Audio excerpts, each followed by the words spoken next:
하나님은 각 사람을 부르시고 어떤 그 지위를 주었습니다. 남자는 남자로서, 여자는 여자로서. 거기에서 합당하게 행하고, 또 결혼했다면 결혼한 그 자리에서 거기에서 합당하게 하나님 앞에서 지혜롭게 합당하게 살라는 것입니다. 그것이 사람이 주님 앞에서 아름답게 주님 보시기에 좋게 살아가는 그런 모습이라는 겁니다. 남자 여자를 누가 만드셨습니까? 하나님께 만드셨어요. 만드신 이유는 뭐냐면 둘이 한 몸 되어서 살라고 만드셨습니다. 그죠? 그러나 아담도 따로 천국 가는 것이고 하와도 따로 천국 가는 겁니다. 그죠? 그래서 천국 가는 문제에 대해서는 남녀의 그런 관계가 상관없다는 겁니다. 천국은 시집가고 장가가는 것이 아니기 때문에 그렇습니다. 그래서 바울이 이야기하는 것이 결혼하는 문제도 있죠. 하지만 또 한편으로 주장하는 것은 안 하는 것도 좋다. 어디 보면 더 좋다 그렇게 말하고 있어요. 왜? 하나님 나라 일을 위해서는 그렇습니다. 그러니까 바울은 어떤 사람이니까 결혼하지 않은 사람이에요. 그래서 어떤 분은 바울도 하나의 은사다. 그렇게 말하고 있습니다. 그럼 요즘 세상은 어떻습니까? 결혼해야 되는데 도리어 결혼하지 않아서 더 많은 문제가 생기고 있습니다. 지금. 그죠? 이것은 문제 때문에 더 문제가 생기는 거예요. 문제 때문에 결혼을 해서 문제가 없어지도록 하면서 더 아름답게 살아가는 그런 모습이 되어져야 되는데 문제 때문에 문제가 더 생기고 있습니다. 남녀의 관계의 문제로 인해서 결혼하지 않겠다. 그렇다고 남자 여자가 따로 사는 것도 아니고 완전히 구별되어 있는 것도 아니고 같이 더 막 어우러지고 있는데 더 복잡한 많은 남녀의 그런 문제가 많이 생기고 있다는 겁니다. 그게 다 복잡해지고 있습니다.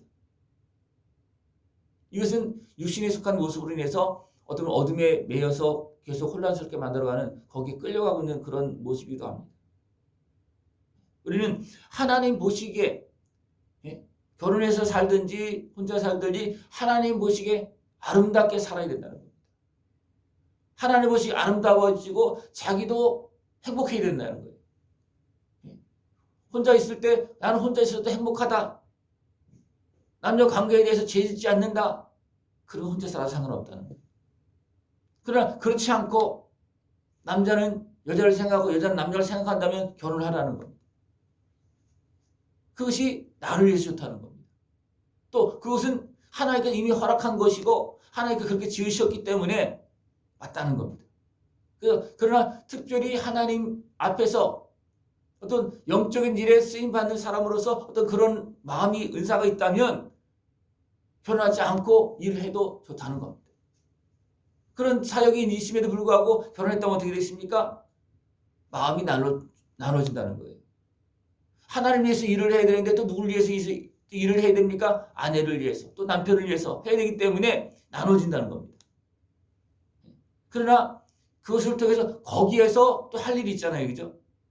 남편을 구원하는 일이 있는가 하면 아내를 구원하는 일이 있을 수 있고 또 자녀와 더불어서 하나님 나라를 확장시키는데 쓰임받는 그런 모습이 있다는 겁니다.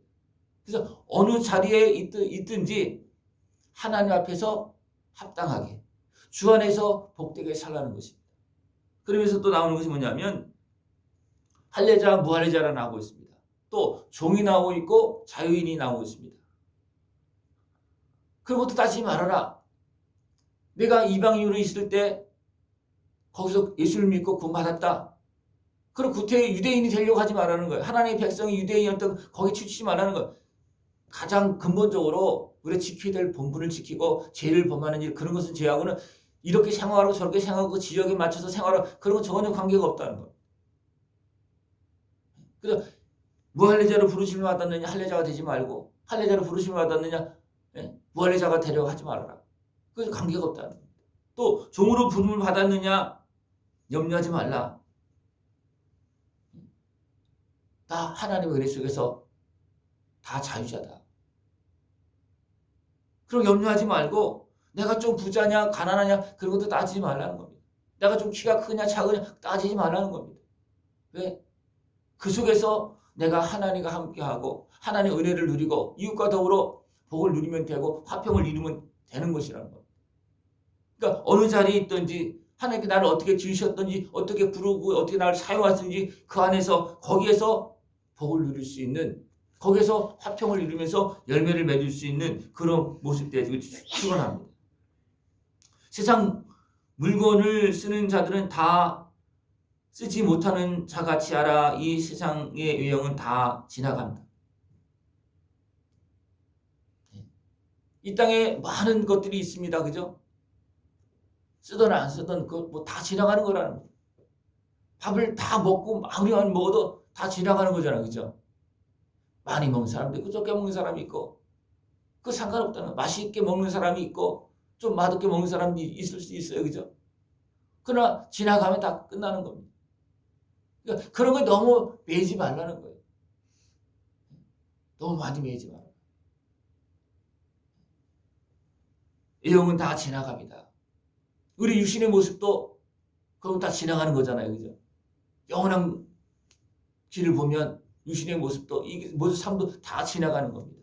그러니까 지나가는 것에 너무 매여 있지 말아라. 그렇게 말하고 있습니다. 매이다 보면 어떻게 되겠습니까? 내 갈 길을 잃어버려요. 너무 매이다 보면. 누군 집을 샀는데 그것이 매이다 보면 어떻게 됩니까? 내 생활이 무너지고 또 하나님의 관계가 무너지고 또 가족 관계가 무너지고 무너지는 게 너무나 많습니다. 누구는 무슨 물건을 샀는데 거기다 매이다 보면 어떻게 되겠습니까? 거기에 매이다 보면 나 자신도 없어지고 모든 가정의 모든 환경들이 다 무너지는 그런 모습이 되어줄 수 있다는 겁니다. 사람은 여러 가지 모습으로 또 살아갈 수밖에 없고 또 하나님은 그렇게 살면서 조화를 이루도록 그렇게 하나님 하셨습니다. 그래서 거기에서 나에게 맡겨진 것에 감사하고 내가 있는 그 자리에서 감사하면서 내가 해야 될 본분을 잘 감당해야지만 그것이 천국을 이루는 것이고 하나님 앞에서 살아있자 칭찬받는 것이고 나의 갈 길을 온전히 갈 수 있다는 것입니다. 내가 이것을 말함은 너희의 유익을 위하며 너희에게 올무를 놓으려 함이 아니니 오직 너희로 하여금 이치에 합당하게 하여 흐트러짐이 없이 주를 섬기게 하려 합니다. 어떤 사람은 이것을 오해해서 봐라. 바울이 독신으로 살려고 그랬지 않냐. 결혼하지 말라 그랬지 않느냐. 그러니까 자기 마음대로 자기를 그렇게 하면 그걸 주장하는 사람이 또 있어요. 그러면 자기는 그게 좋으면 그렇게 살아라. 그러나 결혼을 해야 될 사람한테 자꾸 그것을 강조하지 말라는 겁니다. 결혼을 해야 될 사람은 결혼해야 되는 거예요. 그러니까 바울도 이것을 자기는 나는 이것이 더 좋은 것 같다. 내 개인적으로 그걸 자꾸 이야기하고 있습니다. 그러나 전체적으로는 그 사람에게는 이것이 맞고 이 사람에게는 이것이 맞고 그 주어진 삶 속에서 하나님께 기쁘게 하고 나도 행복해져야 된다는 겁니다. 죄짓지 말고 그 속에서 복되게 살아가야 된다는 것입니다. 그래서 이치에 합당하게 내가 어떤 사람이냐 부르심에 맞게끔 거기에서 지혜롭게 하나님 앞에 사는 것입니다. 그러므로 결혼하는 자도 잘하는 거니와 결혼하지 아니하는 자는 더 잘하는 것이다. 이것은 바울의 입장에서 하나님 나라의 관점에서 보면 그렇다는 겁니다. 그러나 내 뜻에는 그냥 지내는 것도 더욱 복이 있으리로다. 나도 또한 하나님의 영을 받은 줄로 생각합니다. 내가 여기서 이렇게 부르고 있고 이렇게 살고 있다 그러면 거기에서 그렇게 지내면서 복을 누리면서 사는 겁니다. 거기서 행복하게 마음을 정하고 사는 것입니다. 그러나 내가 이렇게 부름을 받고 내가 이렇게 살고 있는데 다른 사람을 바라보면 원망 불평하고 막 그러다 보면 나에게 주어진 행복도 나에게 주어진 인생도 스스로 무너뜨리는 그런 결과가 되어줄 수가 있다는 겁니다. 여러분들 거기에서 부르심을 받은 그 자리에서 하나님께 감사하면서 거기에서 역할을 잘 감당할 수 있는 모습이 필요합니다. 거기에서 우리는 열매를 맺는 거예요. 믿지 않는 남편을 맞이했다. 그러면 막 갈등이 생길 수 있잖아요. 그죠? 그러나 그 남편이 아내를 좋아하거든. 지내라는 그러면서 그 사람을 구원할 수 있도록 그렇게 하라는 것. 그것이 믿지 않는 아내를 맞이한 남편을 맞이한 아내의 사명이라는. 반대로 또 남편도 마찬가지. 어느 자리에 있든지 그 자리에서 하나님께서 기뻐하는 열매를 맺고 그 자리에서 행복을 찾아 누려야 된다는 겁니다.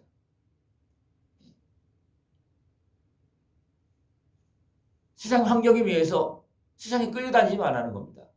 지나가는 것에 세상 것에 끌려다니지 말고 하나님의 자녀로서 또 영적인 존재로서 우리가 마땅히 가야 될 길을 지혜롭게 우리에게 맡겨진 것을 잘 감당하면서 가야 된다는 겁니다. 어떻게? 하나님 앞에서 상급 받을 때까지. 하나님께서 참 잘했다. 너는 그렇게 어려운 환경 속에서도 너는 천국을 이루었으니 잘했다. 그런 환경 속에서도 핍박하는 그 남편까지도 네가 구원해서 하나님 나라를 이루었으니 잘했다. 그렇게 칭찬받을 수 있는 길로 부르신 그 자리에서 합당하게 지혜롭게 충성하면서 열매를 맺는 그런 모습이 우리가 천국 가는 길이고 우리가 이 땅에서 우리가 맡겨진 일을 잘 감당하는 그런 모습이라는 겁니다. 그래서 온전히 깨어서 내가 어느 자리에 부름을 받았느냐, 내가 어디서 열매를 맺고 어떻게 하나님께 영광을 돌리고 하나님을 기쁘게 할 수가 있느냐, 어떤 모습이 하나님과 함께하는 모습이냐, 그것을 기억하고 더 지혜롭게 깨어서 아름다운 열매를 맺을 수 있는 그런 모습 되기를 축원합니다. 바울은 이것을 분명히 강조하고 있습니다. 나 같은 경우는 내 입장에서는